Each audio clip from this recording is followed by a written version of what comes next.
Vous informer est notre priorité. Mesdames et messieurs, bonsoir. Voici les titres de ce 19h. Dans la soirée de ce mardi 3 octobre 2017, le prix GAP 2016 de la meilleure université du Bénin dans la catégorie Innovation pour avoir pris l'initiative de créer une web TV a été décerné à ESAE TV. Une séance de formation pour sensibiliser les hommes des médias sur les nouveaux tarifs forfaitaires des réseaux MTN a été organisée hier à la direction générale par les responsables du réseau GSM. Plus de détails dans ce journal. Dans cette édition, nous irons à la découverte du métier de garde-vélo, un métier de subsistance et de risque qui permet à ceux qui le pratiquent de s'occuper. Papa. Oui, ma fille. Tu sais, je t'ai dit qu'après mon bac, je veux devenir journaliste reporter d'image, non? Papa, tu penses m'inscrire où? ESAE.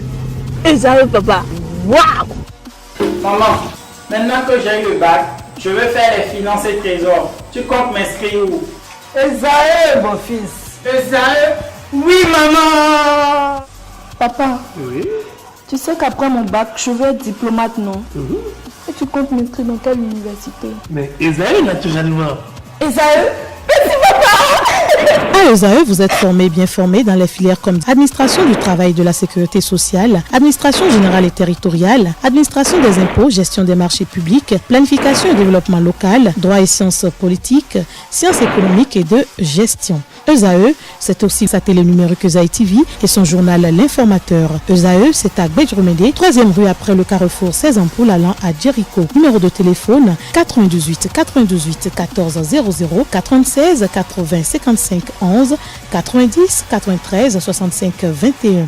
ESAE, l'excellence a un nom. À nouveau, bonsoir. L'École supérieure d'administration, d'économie, de journalisme et des métiers de l'audiovisuel ESAE a reçu dans la soirée de ce mardi 3 octobre 2017 le prix GAP 2016 de la meilleure université du Bénin dans la catégorie Innovation pour avoir pris l'initiative de créer une web TV, en l'occurrence ESAE TV, une chaîne d'information générale et d'analyse qui émet sur Internet depuis plus de 2 ans. Suivons respectivement le responsable de la Générale des assurances du Bénin et le fondé d'ESAE. Au nom du directeur général de la Générale des assurances du Bénin, promoteur de GAP School Award, trophée des grandes universités, je vous remets officiellement le trophée décerné à ESAE, catégorie innovation. Je pense que ESAE a brillé par cette énergie d'innovation qui en réalité fait les grandes choses. Sans innovation, il n'y a pas de grandes choses dans la vie. C'est pourquoi je vous décerne officiellement ce prix. Je vous encourage, au nom du DG de la Générale des assurances du Bénin, à continuer sur la même lancée. Félicitations à vous. Merci, je vous remercie. Merci beaucoup. Je ne peux qu'exprimer au nom de l'administration des AE, tous ceux avec qui nous travaillons ici, d'arrache-pied pour donner une certaine image, une certaine formation de qualité à cette école. Je vous remercie au nom de tout ce monde, les enseignants, les formateurs, l'encadrement et surtout les membres de ESAE TV qui accompagnent techniquement la formation, surtout des journalistes, même si ce n'est pas ce que nous faisons ici. Nous ne faisons pas que ça. Nous avons d'autres formations, mais la formation en journalisme à ESAE, ça nous tient beaucoup à cœur parce que c'est notre formation nous-mêmes de base. Et nous avons compris très tôt qu'il n'y a aucun moyen de former un journaliste s'il ne peut pas faire de la pratique. C'est le seul métier au monde où seule la pratique permet de distinguer les meilleurs. Vous avez beau traîner dans toutes les meilleures universités du monde, apprendre toutes les bonnes théories en journalisme, si vous ne pratiquez pas, surtout pratiquer tout le temps et au quotidien, vous allez être très mauvais. Parce que c'est un métier où le contact compte beaucoup. Le contact avec le terrain, le contact avec l'information, le contact avec la base, le contact avec la population.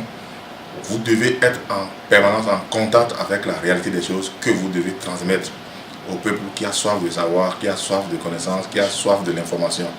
Alors donc, nous avons pensé que nécessairement, pour pouvoir former en journalisme, il faut que le cadre existe, cadre entreprise, formation universitaire, pour que l'étudiant qui apprend depuis la première année puisse exercer à la fois en presse écrite, en radio et en télévision. Et c'est ce que nous avons essayé de concocter à ESAE. Donc l'étudiant à la presse écrite, l'informateur qui est le journal presse écrite de la maison, où on apprend déjà à écrire avec le journal, à publier avec les professionnels, la radio que nous avons mise en place actuellement et la télé qui existe depuis 3 ans maintenant, où les enfants apprennent réellement. De sorte que quand ils finissent la formation, ils ne sont pas étrangers au monde de l'emploi, étrangers au monde professionnel. Et grâce à vous, grâce à cet encouragement que vous nous faites, nous allons davantage mettre l'accent sur l'employabilité de nos étudiants une fois qu'ils sortent du monde universitaire. Et l'élargir certainement aux autres formations et qui n'ont pas encore la chance d'avoir de la pratique en notre sein. Pourquoi pas nouer des partenariats avec des entreprises pour que les étudiants aient la possibilité, peut-être en demi-temps et en demi-saison, d'être en contact avec l'entreprise au même moment qu'ils étudient. Parce que c'est ça le monde de demain. L'étudiant finit sa formation, il tombe dans le monde et puis il est étranger à tout ce qu'on lui a enseigné. Donc c'est la pratique qui compte. Je crois que nous allons davantage travailler là-dessus. C'est un encouragement, nous prenons ça comme un encouragement à mieux faire et nous vous remercions beaucoup pour ce que vous faites. Et ESAE va davantage travailler à être à vos côtés pour davantage d'innovation, d'accompagnement dans ce que vous faites. Je vous remercie. Merci. Merci encore.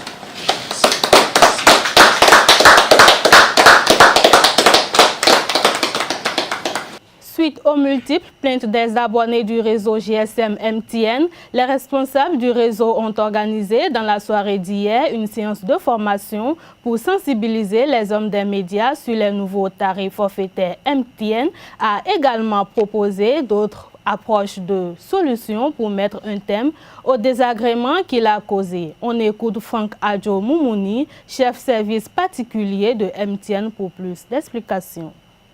Donc, l'abonné aujourd'hui a le choix de pouvoir choisir concrètement ce qu'il a envie de faire avec le montant qui lui est octroyé.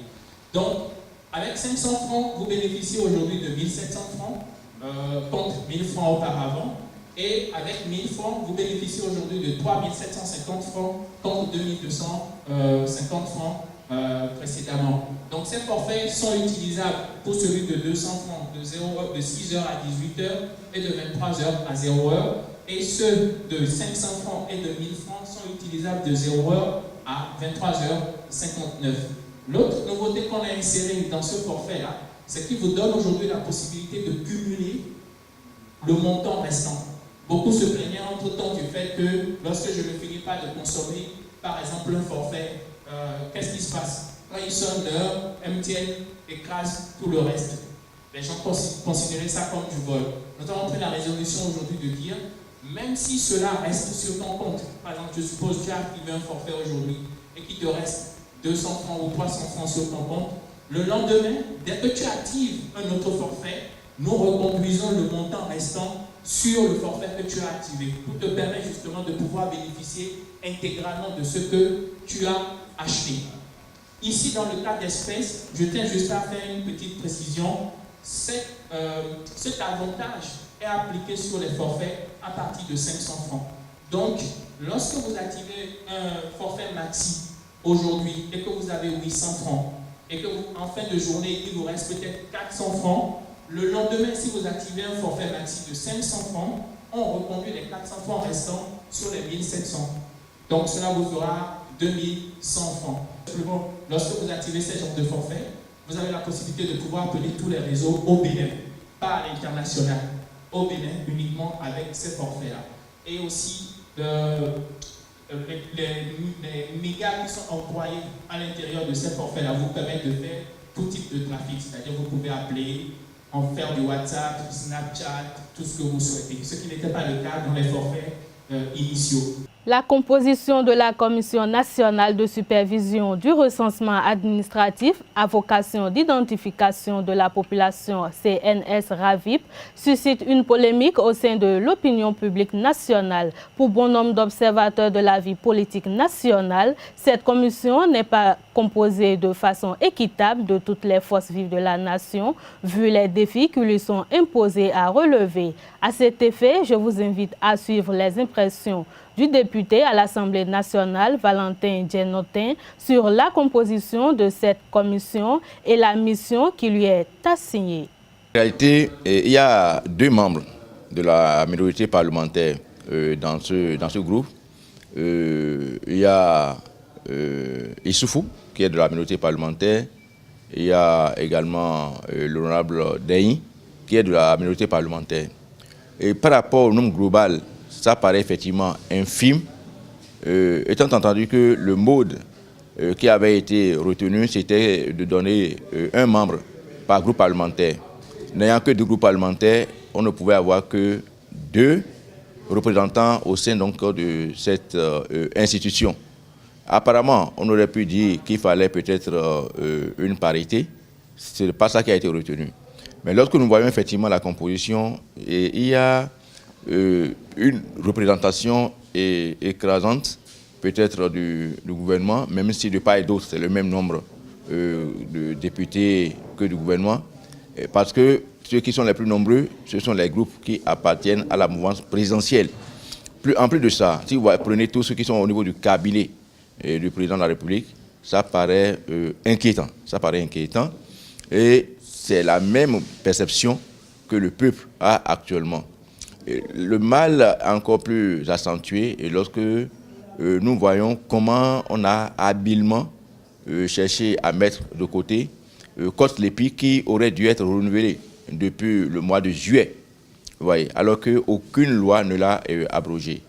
Et cet investissement qu'on veut faire, est-ce que c'est vrai, on va me dire que ce n'est pas seulement pour les élections, que ça a d'autres fonctionnalités, mais c'est inquiétant parce que l'opérateur qui est choisi, qui est Safran, nous connaissons bien sa renommée dans la sous-région, que ce soit au Nigeria, que ce soit le pays qui a organisé récemment au Kenya. Donc, c'est des situations très critiques. Et vous savez, comme je le dis, la paix n'a pas de prix. Et tel que les choses évoluent, et tel tout ce que nous entendons par rapport au code électoral qui se prépare et qui va venir certainement à l'Assemblée nationale, voilà un certain nombre de faits qui commencent par inquiéter. Et il va falloir que nous puissions nous retrouver pour que le consensus puisse jouer. Parce que si on fait ce forcing pour établir un document qui va poser problème, ça, je crois que la paix sera menacée. Et ce n'est le vœu de personne. Je ne pense même pas que le gouvernement puisse être dans cette logique, et encore moins l'Assemblée nationale.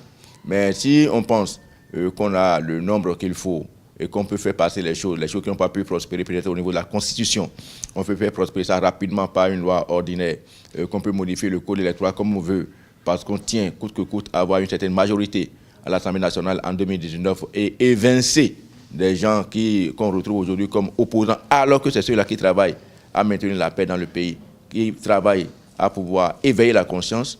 Je crois que ce ne serait pas bien pour le peuple en général. Et je crois que tout le monde est appelé à être vigilant, comme nous l'avons eu à souligner dans notre déclaration, que le peuple soit vigilant et que le peuple se dise que c'est lui qui est détenteur de pouvoir, qui n'a fait que déléguer aussi bien au gouvernement que nous aussi députés. Le métier de garde-vélo prend de plus en plus d'ampleur dans nos villes. Ce métier, qui consiste à surveiller les engins à 2 roues, nécessite beaucoup de concentration et présente quelques difficultés. Une équipe de Zaï TV s'est rendue sur les lieux de surveillance de motos et voici le reportage. De Cotonou à Calavi en passant par Porto-Novo et partout dans le Bénin, on les compte par milliers dans différentes villes du Bénin.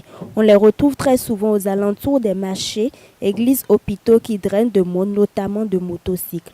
Leur rôle est de veiller sur les motos, moyennant quelques pissettes.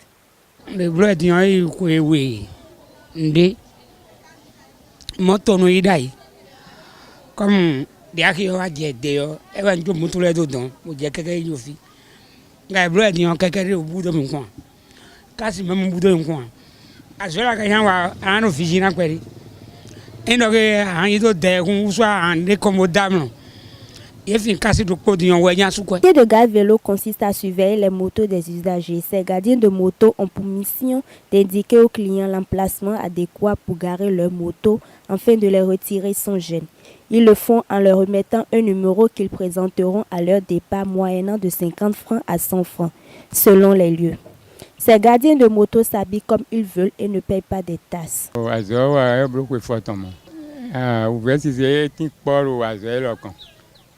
Suru no ena blo kat vélo suru no dawo ena blo kat vélo brune nyeton betole ni tofin we yeno ganvie ye ganvie o no fi pon ye kakaka na o gan awo we de lenu na o gan tanton we de lenu na o gan tenen we de lenu yeno wa no do nu ye do an si zan do kokaka je gan o me o ye ni no ten pon bro na mi pon tanton bo sin gidi no wa yóò bẹ́ẹ̀ sí gidi lọ gbélé náà búlọ̀gbọ̀n ohun tí ó yíya ohun tí ó jọ à ọ̀nàjò èdò mẹ́lẹ́ yín máa wúlò nà ẹ̀nà sí ẹ̀nà sí. Notez que malgré les nombreuses difficultés, ce métier nourrit son homme. Conduire les bacs est un métier aujourd'hui qui nécessite l'obtention d'un permis pour la sécurité des passagers et le maintien du travail du conducteur. Ce métier permet aux touristes de se rendre dans les villages lacustres. Un tour à l'embarcadère de Calavi-Tokpa nous a permis d'en savoir plus sur ce métier. Suivez le reportage. L'embarcadère situé dans la commune d'Abomey-Calavi est animé par les conducteurs de bacs, des touristes, hommes et femmes désirant se rendre à Ganvié. En effet, conduire les bacs est un métier qui nécessite le permis de conduire et comme dans tout métier, a besoin d'une association et de l'appui de la maire pour l'essor du domaine.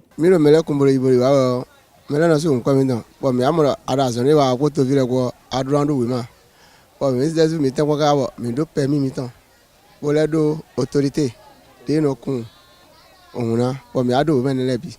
Mais mi ado problème ado de blo mi ado association. Association ni problème mi de temps.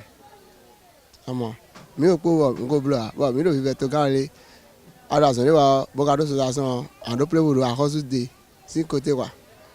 Et ni temps mi ni mo autorité mi na mo bon asomi don de wa mi ni o ni do nu kan yi me fi de mi de zura no bona wa zon bo mo we no wa ini te won bo bro wa mi no we no wa mamo bro me le bro de yi bra lo go me le de zuni ala go mi de zuwe azo ve o pere mi mon fi ndu ka dio to me di azo ma de ai ezo mbo bo to de u do mo ko mi dio ala de we yin bo mi le do to we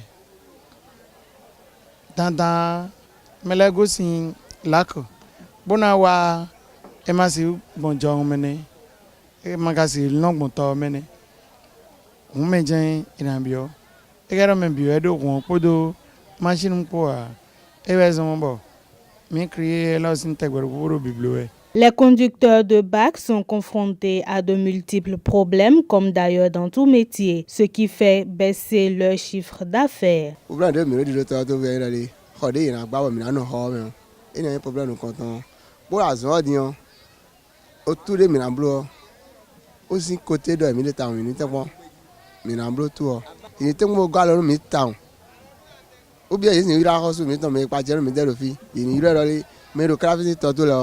Yedo veudoro baki de kun eri obe ama yedo association aga so yabo association agbon do nu kan yi akoro na tun we mo na me le to vi dago yin association sin problem mi le ta yin gba o dago le to to mi obi e village mi dan yin gba o to fi nenu mi no ho gro kini le ba mi na no be boron azo gege mi ne bora lo do to na we unye kanu pon je mi to nji ganjia ne mi me to bu na no fi bon maman azava va filer minano beye pededo a bloc pedeo fatigue wenande nuwe anayi dotokwe by na isai we chubo anamo wideme ene inde bonyana. Un cri d'appel est lancé à l'endroit des autorités en charge de ce métier pour régulariser leurs conditions de travail. C'est la fin de cette édition. Merci à toute l'équipe de ZAE TV et à vous, chers internautes, pour votre aimable attention.